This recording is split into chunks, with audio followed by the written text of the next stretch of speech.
ಸಂತ ಶ್ರೀ ಶಿವಲಾಲ್ ಮಹಾರಾಜ ಅವರನ್ನ ಮತ್ತು ಆದಿಶಕ್ತಿ ಜಗಜ್ಜನನಿ ಮಹಾನ್ ಮಾತೆ ಶ್ರೀ ಮರಿಯಮ್ಮ ಮಹೆ ಅವರನ್ನ ಹೃದಯ ಮಂದಿರದಲ್ಲಿ ಸ್ಮರಿಸಿಕೊಂಡು ಈ ಒಂದು ಶುಭ ಸಂಜೆಯ ಕಾರ್ಯಕ್ರಮಕ್ಕೆ ಮುಖ್ಯ ಹುರಿಯಾಳಾಗಿರ್ತಕ್ಕಂತಹ ನಮ್ಮ ಶಿಷ್ಯ ಅನ್ನಕ್ಕೆ ನಮಗೆ ಭಯ. ಹೆಂಗಂದ್ರೆ ಶಿಷ್ಯನಿಂದ ನಮ್ಗೆ ಪರಿಚಯ ಆಗ್ಬೇಕಾಗಿಲ್ಲ, ನಮ್ಮಿಂದ ಅವನು ಪರಿಚಯ ಆಗ್ಬೇಕು. ಅಂಥದ್ದು ಇವತ್ತು ರಾಜ್ಯದೊಳಗೆ ಏನಾಗೈತಂದ್ರೆ ನಾವು ಎಲ್ಲರ ಅಲ್ಲಿ ಕಲ್ಸೋದು ನಾವು ಹೇಳ್ತೀವಿ ನಮ್ಮ ಶಿಷ್ಯ ನಿಯಮ ಅಂತ ಹೇಳಿ. ಆದ್ರೆ ಶಿಷ್ಯ ನಮ್ಮ ಶಿಷ್ಯ ಅಂತಂದ್ರೆ ನಮ್ಗಿಂತ ಗುರುಗಳು ಕಲಿಸಿದ್ರು ಅಂತ ಗುರುಗಳ ಹೆಸರು ಪರಿಚಯ ಆಗಬೇಕು. ಅಂಥದ್ದು ನಾವು ಅವನಿಂದ ನಾವು ಪರಿಚಯ ಆಗ್ತಾರೆ. ಹೆಮ್ಮೆಯ ವಿಚಾರ ಆಗುತ್ತೆ. ಅದಕ್ಕೆ ಈ ಒಂದು ವೇದಿಕೆಗೆ ಅವನ ಕಾರಣ ಆಗಿರ್ತಾನೆ. ಅವನಿಗೆ ಮೊದಲನೇದಾಗಿ ನನ್ನ ಪರವಾಗಿ, ನಮ್ಮ ಗ್ರಾಮದ ಪರವಾಗಿ, ನಮ್ಮ ಸಮಸ್ತ ಬಂಧು ಬಳಗದ ಪರವಾಗಿ, ಕರ್ನಾಟಕ ಜನತೆಯ ಮಹಾಜನತೆ ಏನು ಅವನಿಗೆ ಮತ ಚಲಿಸ್ಯಾರ ಅವರೆಲ್ಲರ ಪರವಾಗಿ ಹೃದಯಪೂರ್ವಕ ನನ್ನ ವಂದನೆಗಳನ್ನು ಅವನಿಗೆ ಸಲ್ಲಿಸ್ತಾ ಇದ್ದೆ. ಅದೇ ರೀತಿ ವೇದಿಕೆ ಮೇಲೆ ಆಸಕ್ತರಾಗಿರ್ತಕ್ಕಂಥ ನಮ್ಮ ಸೋಮಶೇಖರ್ ಅವರು ಕೂಡ ನಮ್ಗೆ ಬಹಳಷ್ಟು ಪರಿಚಯಿತರು. ಇಲ್ಲೇ ತಂಡದಲ್ಲಿ ಬಂದು ಬೆಳೆದು ಎಂತ ಒಂದು ಸವಲತ್ತಿ ಯಲ್ಲಮ್ಮನಗುಡ್ಡದಲ್ಲಿ ಹೋಗಿ ತಮ್ಮ ಹೆಸರನ್ನ ಮಾಡಿ ಅವ್ರಿಗೆ ಹನುಮಂತಂಗೆ ಹೆಸರು ಮಾಡಿ ನಮ್ಗೆ ಒಳ್ಳೆ ಹೆಸರಿದ್ದಾರೆ ಸವಲತ್ತಿಗಳು. ಇವತ್ತೇನು ಒಂದು ಸಣ್ಣ ಕೆಲಸ ಬೇಕಾಗಿತ್ತು ಅಂತ ಸವಲತ್ತಿಗಳು ನಮ್ಮ ಸೋಮಶೇಖರ ಪೈಕಿ ನಾವು ಸಾಕು ನಾವು ಮುಂದೆ ಬರ್ತಾರೆ ಅಂತ ಹೆಸರು ಮಾಡ್ತಕ್ಕಂಥ ವ್ಯಕ್ತಿಗಳು ಈ ಭೂಮಿಯ ಮೇಲೆ ಏನೋ ಚಿಲುಬಡ್ಡಿಯ ಮಣ್ಣಿನ ಋಣನೋ ನೀರಿನ ಋಣನೋ ಏನೋ ಒಟ್ಟು ಬಹಳ ಈ ಮಹಾದೇವರ ಒಂದು ಆಶೀರ್ವಾದ ಇದೆ.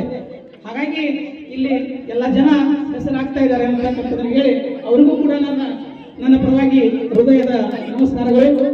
ಇನ್ನು ನಮ್ಮ ಎಷ್ಟು ಅಭಿಮಾನದಿಂದ ದೂರದ ಊರಿಂದ ದಾವಣಗೆರೆಯಿಂದ ನಮ್ಮ ಸಂತೋಷ್ ಕುಮಾರ್ ಅವರು, ನಮ್ಮ ಉಮೇಶ್ ಅವರು ಕೂಡ ಸಂಗೀತಕಾರರೇ, ಮತ್ತೆ ಡಿವಣಲ್ಲ ಮಾಣಿಯವರು, ಇನ್ನು ಈ ವೇದಿಕೆ ಮೇಲೆ ಆಶಿಸಿರ್ತಕ್ಕಂಥ ಎಲ್ಲ ಅತಿಥಿಗಳಿದ್ದರು, ನನ್ನ ಸಹೋದ್ಯೋಗಿ HG ವಡ್ಡರವರು, ನಾವು ಅವ್ರು ಕೂಡ ಇದ್ವಿ. ಆಮೇಲೆ ಅದಕ್ಕಿಂತ ಪೂರ್ವದಲ್ಲಿ ಒಬ್ಬರು HG ವಡ್ಡರ್ಕಿಂತ ಮೊದಲ ಇನ್ನೊಬ್ರು AB ಪ್ರಿಂಟ್ ಅಂತ ಹೇಳಿ ಇದ್ರು. ನಾವು 3 ಜನ ಸ್ಕೂಲ್ನಾಗ ಇದ್ವಿ.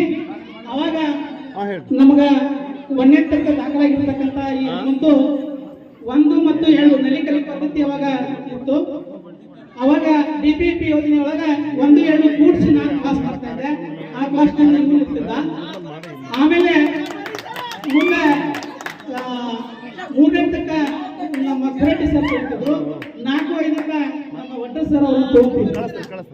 ಆ ಸಂದರ್ಭದಾಗ ಅವರ ತಂದೆ ಇಲ್ಲೇ ಇದಾರ, ಅವ್ರನ್ನು ಕೂಡ ಅವರು ದೇವತಾ ಪುರುಷರು, ಅವರ ಪಾದಕಮಲಗಳಿಗೆ ನನ್ನ ನಮಸ್ಕಾರಗಳನ್ನು ಹೇಳ್ತಾ, ಈ ಹನುಮಂತನ ಬಗ್ಗೆ ಹೇಳ್ಬೇಕಾದ್ರ ಶಿಷ್ಯನ ಬಗ್ಗೆ ಹೇಳ್ಕೊಂಡು ಬಹಳ ಖುಷಿ ಅನ್ಸುತ್ತೆ.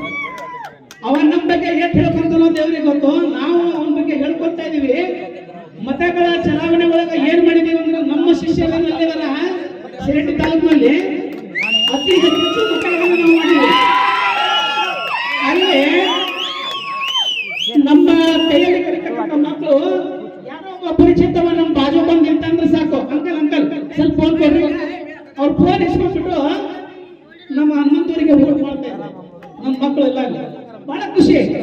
ಹಾಗಾಗಿ ಏನು ಹನುಮಂತ ಇವತ್ತ ಇಡೀ ಕರ್ನಾಟಕಕ್ಕೆ ಹೆಸರುವಾಸಿಯಾಗ್ಯಾನ. ಅದು ನಮ್ದಲ್ಲ, ಈ ಮಣ್ಣಿನ ಋಣ, ಈ ನೀರಿನ ಋಣ, ಸಂತ ಸೇವಾಲಾಲರ ಮರಿಯಮ್ಮ ದೇವಿಯ ಒಂದು ಕೃಪಾ ಆಶೀರ್ವಾದ, ಅವರ ಪಡೆದಂತ ಅವರ ತಂದೆ ತಾಯಿ ಅವರು ಈ ಭೂಮಿಗೆ ಒಂದು ಮುತ್ತನ್ನು ಕೊಟ್ಟರು. ಆ ಮುತ್ತು ಸರಿಯಾಗಿ ಜಗತ್ತಿಗೆ ಇನ್ನೂ ಬಹಳ ಬೆಳಗಬೇಕಾಗಿದೆ. ಅದಕ್ಕ ಎಲ್ಲ ಕರ್ನಾಟಕದ ಎಲ್ಲ ಅಭಿಮಾನಿ ವರ್ಗದವರು, ಅಭಿಮಾನಿ ದೇವರು ಅಂತೇಳಿ ರಾಜ್ಕುಮಾರ್ ಅವರು ಕೊಂಡಾಡ್ತಿದ್ರು. ರಾಜ್ಕುಮಾರ್ ಅವರು ಅಭಿಮಾನಿಗಳನ್ನ ದೇವರು ಅಂತ ಕೊಂಡಾಡ್ತಿದ್ರು. ಹಾಗೆ ನಮ್ಮ ಹನುಮಂತ ನಮ್ಮನ್ನ ನೆನೆಸ್ತಾ ಇದ್ರು. ಅಷ್ಟೇ ಹೋಯ್ತು, ಅಭಿಮಾನಿಗಳಂತೇಳಿ ಯಾರು ಬರ್ತಾರೋ ಅವ್ರನ್ನ ಮೊದಲ ಮುಂದೆ ಮಾಡಿ ಮಾತಾಡಿಸ್ಬೇಕು, ಅಭಿಮಾನಿಗಳನ್ನ ದೇವರು ಅಂತ ಭಾವಿಸ್ಬೇಕು. ವಿದ್ಯಾರ್ಥಿಗಳನ್ನ ನಾವು ಹೇಗೆ ದೇವರು ಅಂತ ಅಂತೀವಿ ಶಾಲೆ ಒಳಗ, ಹಂಗ ಕಲಾವಿದರು ಯಾರನ್ನ ದೇವರು ಅನ್ಬೇಕಂತಂದ್ರೆ ಅಭಿಮಾನಿಗಳನ್ನ ದೇವರು ಅನ್ಬೇಕು. ಅಭಿಮಾನಿಗಳಿದ್ರೆ ಆಟ, ಇಲ್ಲಂದ್ರೆ ಆಟ ಇಲ್ಲ. ಹಾಗಾಗಿ ಇಂಥ ಒಂದು ಸಾಧನೆಯನ್ನ ಮಾಡಿರ್ತಕ್ಕಂಥ ಹನುಮಂತನ ಬಗ್ಗೆ ಎಷ್ಟು ಹೇಳಿದ್ರು ಕಡಿಮೆ. ನೀವು ಮುಂಜಾನೆಯಿಂದ ಇಲ್ಲಿವರೆಗೂ ಅವನ ಹಿಂದ ಉಳಿದು ಅವನಿಗೆ ಅತಿ ಅದ್ಭುತವಾದಂತ ಸ್ವಾಗತ ಮಾಡಿಕೊಂಡು ಬಂದು ಬಹಳ ಸುಸ್ತಾಗಿರಿ. ಮಾತಾಡೋದ್ರಲ್ಲಿ ಏನಿಲ್ಲ, ಮಾತಾಡೋದಕ್ಕಿಂತ ಅದು ಮುತ್ತು ಅನ್ನೋದು ಎಲ್ಲರಿಗೆ ಗೊತ್ತಿದೆ. ಹಾಗಾಗಿ ಅವನಿಗೆ ದೇವರು ಆಯುರ ಆರೋಗ್ಯ ಭಾಗ್ಯವನ್ನು ಕೊಳ್ಳಿ, ಇನ್ನೂ ಉನ್ನತವಾಗಿ ಹೆಚ್ಚಾಗಿ ಬೆಳೀಲಿ ಅಂತ ಹೇಳಿ ನಾನು ಒಬ್ಬ ಗುರುವಾಗಿ ಅವನಿಗೆ ನನ್ನ ದೇವರ ಮುಂದೆ ಸಾಕ್ಷಿಯಾಗಿ ನಾನು ಅವರಿಗೆ ಆಶೀರ್ವಾದವನ್ನ ಕೊಡ್ತಾ ಇದ್ದೇನೆ. ಅದಕ್ಕೆ ಹನುಮಂತು ಎಲ್ಲ ವರ್ಗದವರನ್ನ ಪ್ರೀತಿ ಮಾಡು, ಮುಂದೆ ಬಂದವರಿಗೆಲ್ಲರಿಗೂ ಅವರ ಗೌರವದಿಂದ ಕಾಣು. 4 ದಿವಸ ಭಗವಂತ ಏನ್ ನಮ್ಗ ಉನ್ನತ ಸ್ಥಾನವನ್ನು ಕೊಟ್ಟು ನೋಡ್ತಾನ, ಕೆಳಗಲ ಸ್ಥಾನವನ್ನು ಕೊಟ್ಟು ನೋಡ್ತಾನ. ಕೊಟ್ಟಿದ್ದನ್ನ ದಯಮಾಡಿ ಅದನ್ನ ಸದ್ಬಳಕೆ ಮಾಡ್ಕೋ, ಒಳ್ಳೇದಾಗ್ಲಿ ಅಂತ ಹೇಳಿ ನಿನ್ನ ಹೆಡದ ತಂದೆ ತಾಯಿಗೂ ಈ ಊರಿಗೂ ಒಳ್ಳೇದಾಗ್ಲಿ ಅಂತ ಹೇಳಿ ಮತ್ತೊಮ್ಮೆ ನನ್ನ ಶುಭ ಹಾರೈಕೆಯನ್ನು